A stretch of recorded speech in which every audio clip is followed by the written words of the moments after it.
What on earth have I gotten myself into? This is so many resources. This is probably the biggest resource gathering thing I have ever done for anything, ever. And in this world and all the worlds I've ever done, this is by far the biggest amount of resources for one project. I cleaned out so many chests in my storage room for this. And this isn't even all of it. I know I'm missing some, but this is the majority of the things that we are going to use today. It's a lot. Now, this empty space before you is going to be transformed in today's episode. We are going to turn this into quite a beautiful, prestigious, advanced library of knowledge. Yeah.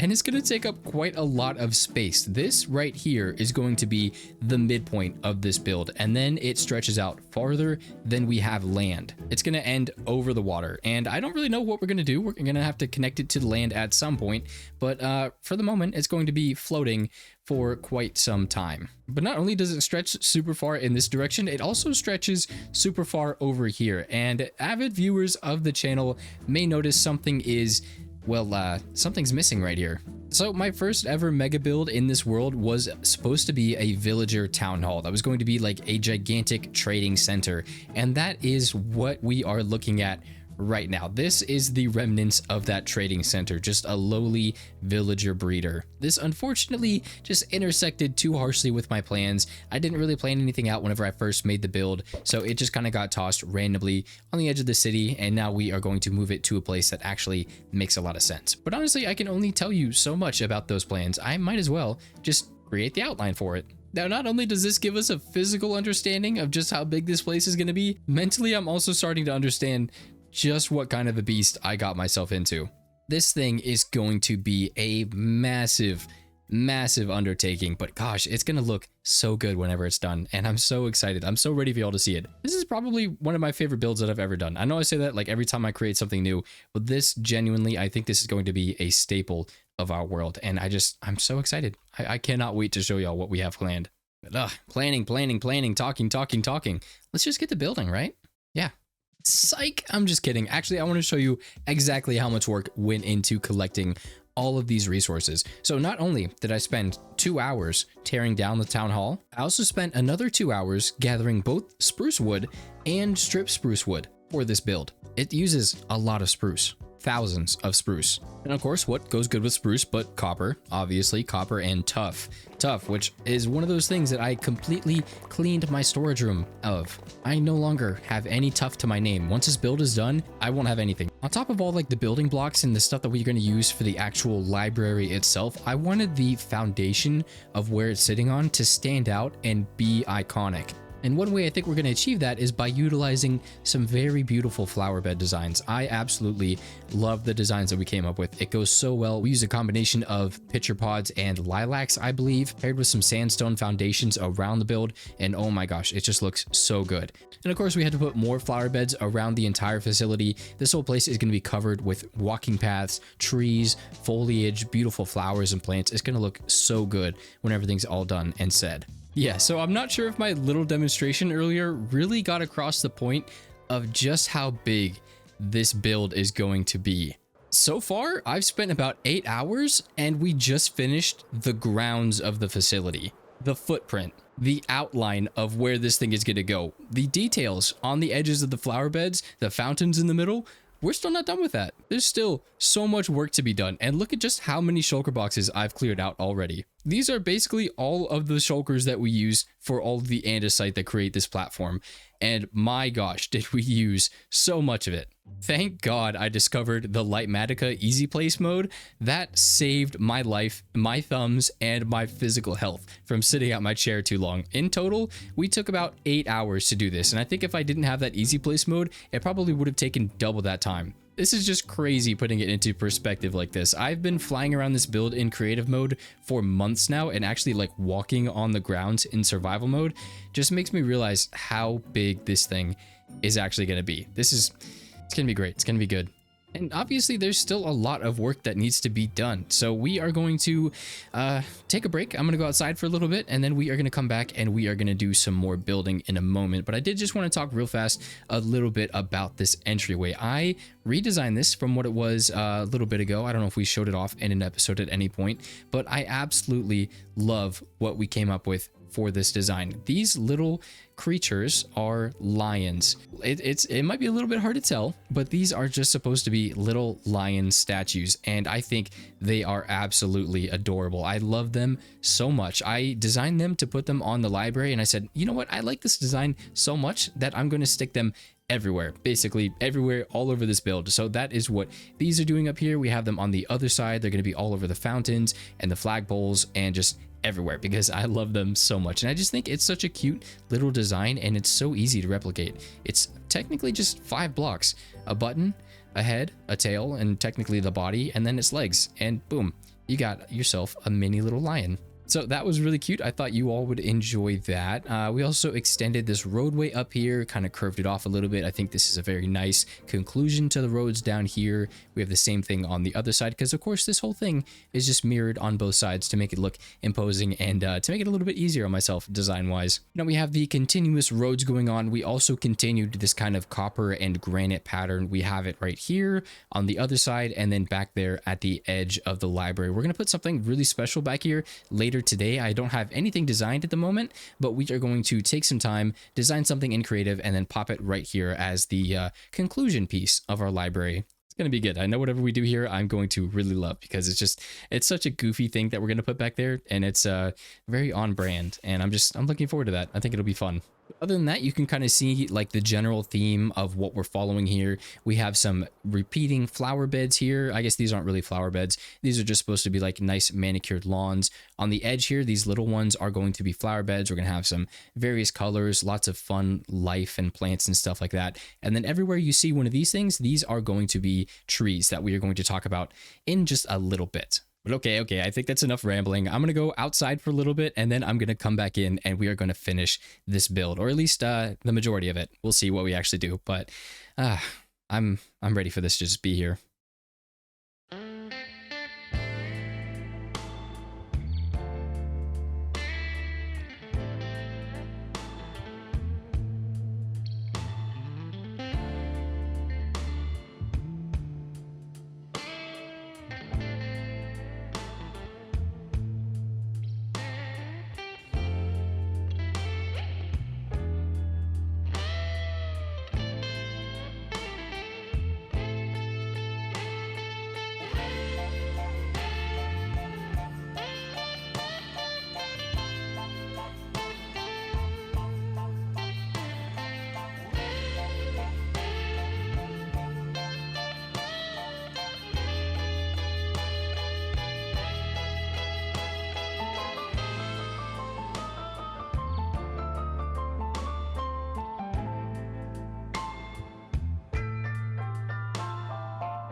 Just look at that.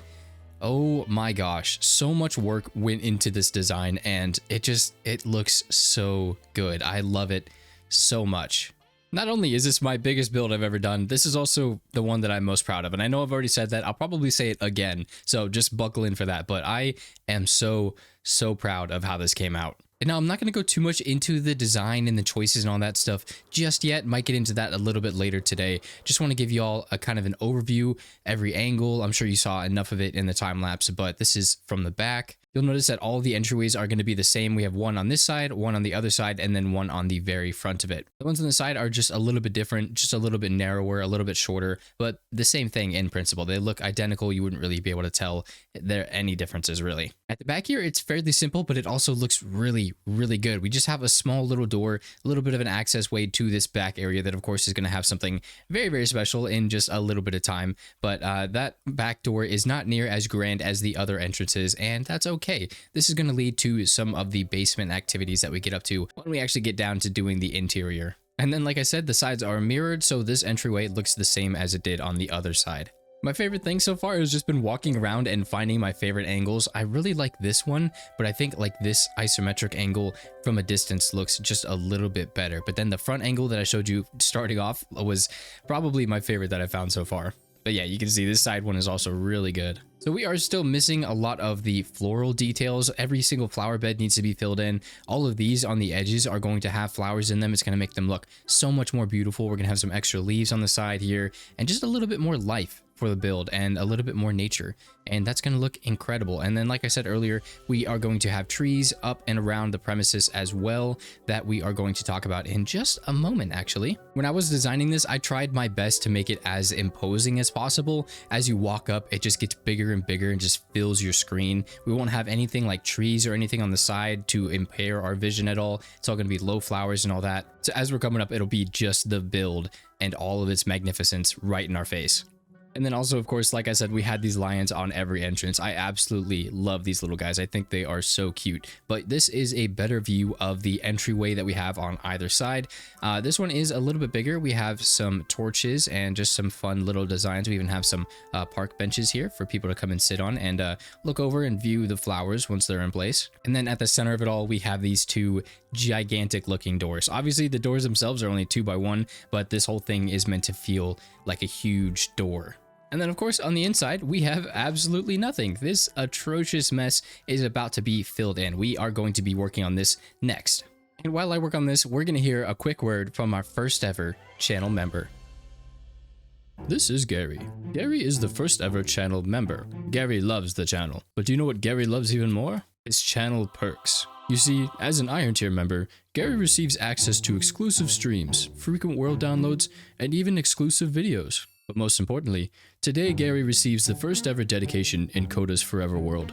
This library contains over a stack of spaces for trees, and each of these trees will represent a wonderful channel member, just like you, Gary. Gary here is the first, so he'll go up front. There you are, Gary, forever immortalized in this fancy plaque. From Classic Egg all the way to Diamond, there may be perks that interest you. Take a look at becoming a channel member today. Gary is a fictional character and has nothing binding him to this plane. Gary is not real and cannot hurt you, unless you sleep. He will find you. Now this is the angle to beat. I know we said we were going to do the interior. I did that, but I also did everything else that needed to be done. I finished the flower beds, the flagpoles, the main fountain, and even that special thing we had in the back. And it looks like we have some visitors. You guys here for the library? I'll spread some knowledge. Now, as I was saying, we are going to work our way from the front to the back, showing you everything that I have been up to. Starting here, we finished off our flagpoles. We added a lot more of the little lion cubs around the facility, added some beautiful wind movement, some nice flower beds, and just a beautiful combination of granite and tuff here to make a very sophisticated and fancy looking flagpole. And then in the center here, we have this absolutely beautiful fountain. This thing is gigantic. It's meant to be. It's meant to be that big. It's meant to be just this huge thing that takes up a lot of space and makes you go, wow, that is a big fountain. And then you look over there and you're like, wow, that's a big library. And it's supposed to do the same thing, even though this is much, much smaller than that ended up being. It's not meant to be super fancy. We just have a couple of cascading water pools, all leading down to hydrating the flower beds at the base down here. You don't really get to see too much of the cascading effect whenever you're on the ground, but whenever you're flying above, it looks really cool and I really like it. But I will show you that later because I don't want to spoil too much of what we got up to in the back. And then over here on this side, we have the same flagpole that we have over there, just a little bit of a different flag. I think these look so good, and I love the way that they look together here, like from this angle. Actually, I'm not sure which angle I like more, but I like that they're both here.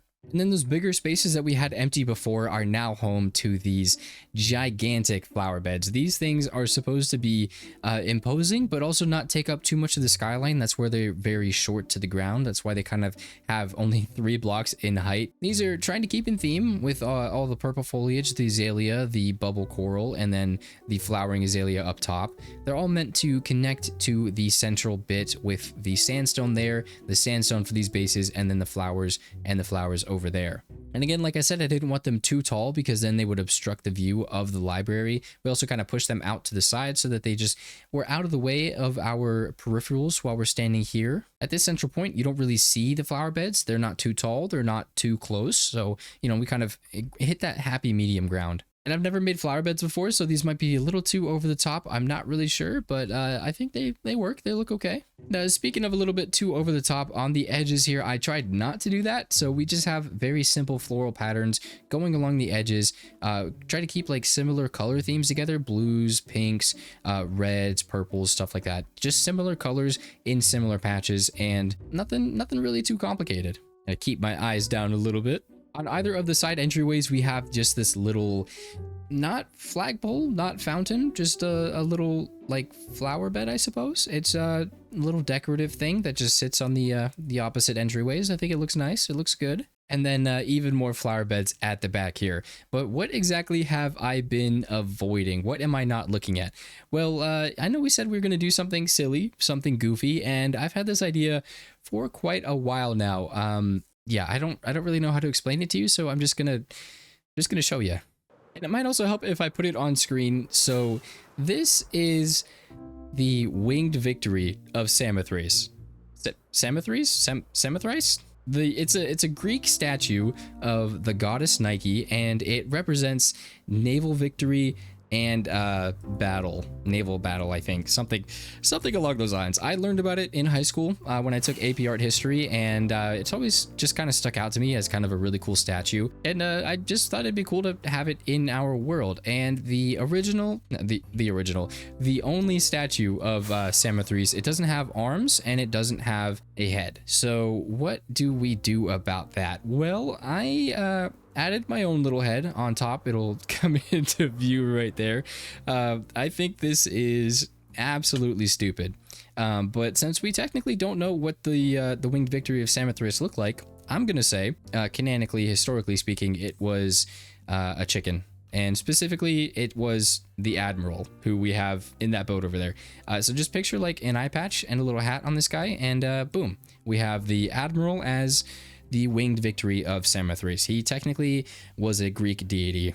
Yeah, lore. Not really sure why I did this. I dedicated way too many hours of my life to this statue, and you know, it's not even finished. We haven't even connected it to the ground or got any way to walk over to it, so that's great. I think it looks good. The shaping I've definitely improved on. I wanted to get better at doing statues, and I think the shaping looks a lot better than the Poseidon one. Of course, we had an actual reference image to go off of. It was still pretty tough because, well, the Samothrace is dressed. She's got a robe, and we really can't do that in Minecraft, so I just kind of went with the bare structure without keeping it too tight to form. Just kind of made it look like a person in the same form of, or the same pose that she was taking. A lot of the Greek statues have like these really fluid poses, so it was kind of hard capturing that, but I think we did it pretty well, pretty successfully. It looks good from most angles, I gotta say. We're likely never going to see it from out here. The most often we're going to see it is from like this angle over here. And it's fine. It's presentable, it's passable if you actually know what's going on. If you don't, it kind of looks like maybe a chicken is trying to hug the library, which could work also. You know, it's your imagination, so everything's up to interpretation. It's whatever you want it to be, really. But I tried, and well, history will tell us how well that's gonna stick with this world. And now I did want to try and include like a walking path down to here, but I really just couldn't get anything to work. So at the moment, we just have a little viewpoint, and at some point we'll have to connect the coastline to over here somehow, and we'll have an entryway down there with something. I don't know. If future plans, I'm not going to worry too much about it right now. It's here, and it's yep, it's here. That's what I'm going to say about it. Now for the important part. So without further ado, this is the interior of the library. It's going to be a little bit dark, a little bit moody. It's all about the atmosphere, baby. So taking a step inside, we are greeted with our receptionist desk, or the librarian's desk. Not really sure what this is supposed to be, but I do know I want to throw like a pillager captain or some other mob in here to be our main librarian. Like I said earlier today, this build is mirrored, so we are going to take a walk through just one half of the build. We won't overwhelm you with too many things right now. So taking a look to the left of our librarian's desk, we have just a small little book room, nothing too fancy, no places to really sit anywhere, just a place you can come, grab some books, and look around at some of the literature.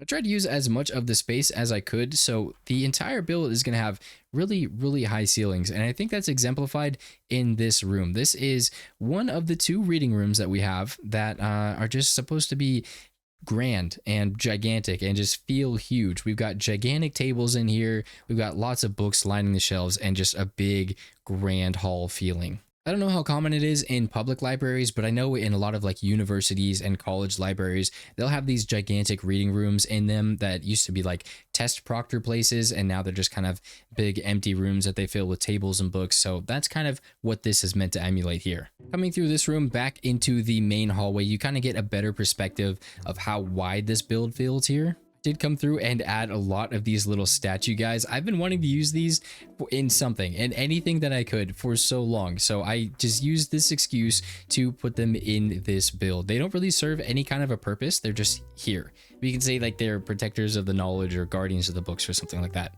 Not really any solid reason that I could come up with, but we also have a lot of artwork lining the walls in public spaces, in public libraries. I know I've talked about this before, but there's a lot of art everywhere, from like people donating to the library, art commemorating donors, even like rooms specifically named after donors. That happens a lot too. If someone donates a lot of money to a library, there's a good chance that they'll just name a room after you. So that's kind of cool, and that's kind of what these little paintings are here to symbolize. We can go through and we can add like random signs or anything, dedicate them to maybe some viewers at some point in time. That would be kind of cool, but that is something we can explore in the future. Moving along with the tour, we have just a couple more rooms to go. Like I said, this build is gigantic and the rooms are just as big, so there aren't as many of them in this build. But this is the final like little book room. This one was a bit of an awkward space to work with just because of how vertical it is, so we put as many bookshelves as we could comfortably fit on the floor here, and then we filled one of the walls with bookshelves. This is supposed to be like that Beauty and the Beast library, or the old Victorian ones where they just have towering walls of books and ladders that roll across the walls to go and get to the books.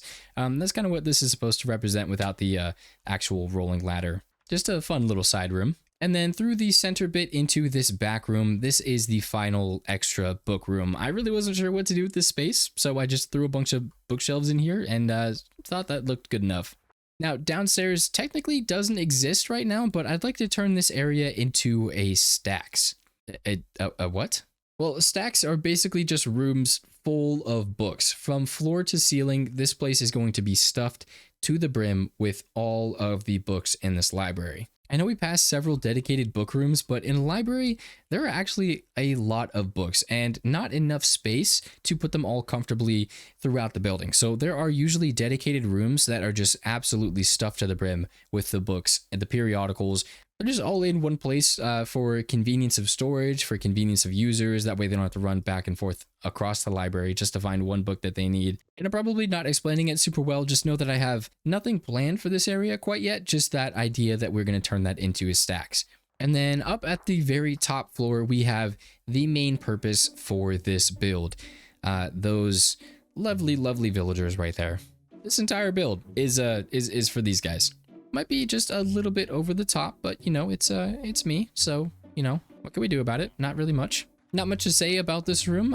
We just added some of the pillars that we had downstairs, some of the guardians and stuff, And villagers. Yeah, those were really fun to move in here. We do have empty spaces in case any more enchantments come up, but for the most part, I've been trying to get better villagers. Like some of these guys only have one good enchanted book, so I'd like to replace them with villagers that have one or two and kind of reduce the number of villagers we have, make it a little bit more efficient. I think there's one, yeah, this guy right here is perfect. He's got mending, he's got a curse, and he's got another curse, and then a random book. But the idea is to try and get villagers with like 1, 2, and hopefully, fingers crossed, 3 really good enchanted books on them, and get rid of the ones that just have one good enchanted book. But that is not something I ever plan to actually put any effort into. It's just a fun little goal I might have at some point. And yeah, that kind of finishes out the tour of the interior. Like I said, mirrored on both sides, so this is what the other rooms look like in case you thought I was lying.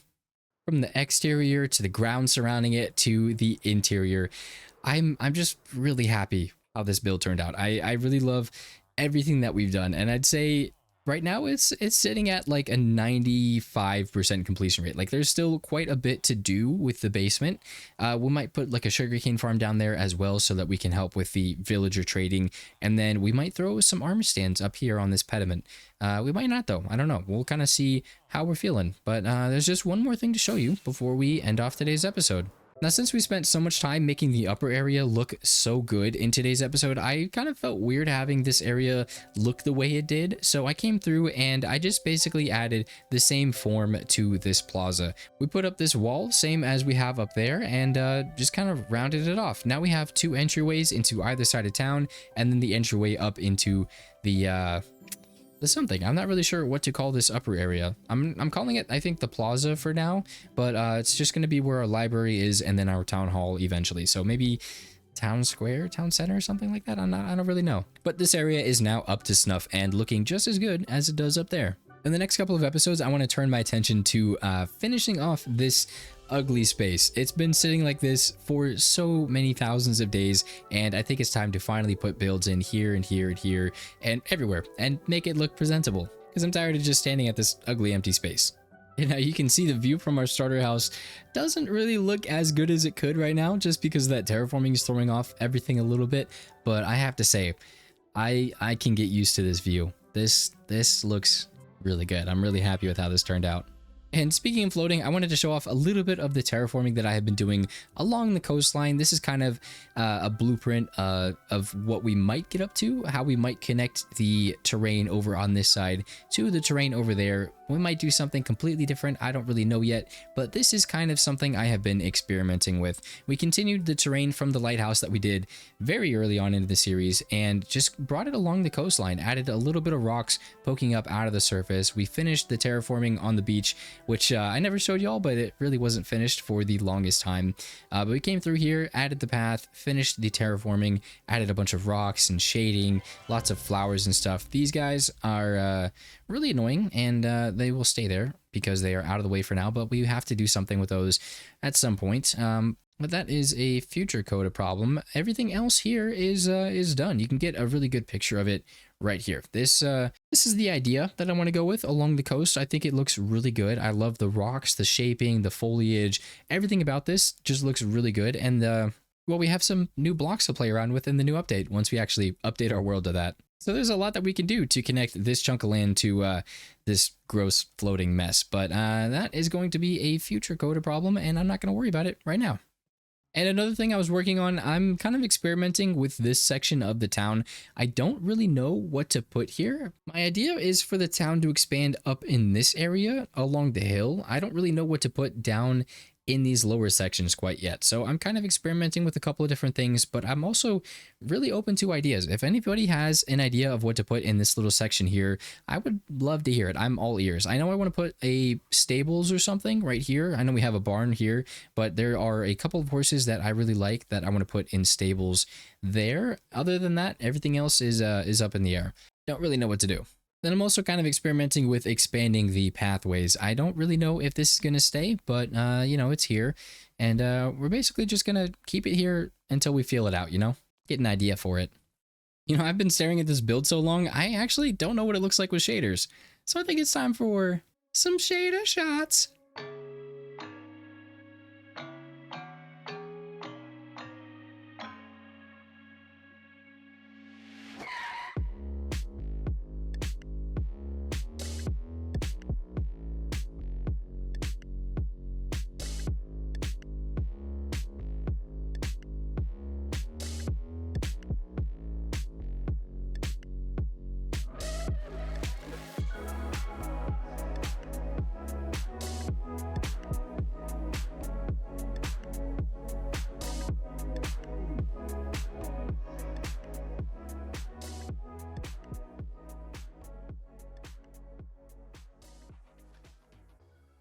If you're interested in learning more about how I came up with this build, the process, the iterations, the designs that I went through, there will be a video up for exclusively members on the Monday following this episode. So if that interests you, go ahead and check that out. And, well, I look forward to continuing this area. But as always, ladies and gentlemen, people of all ages, I hope you all have a wonderful day.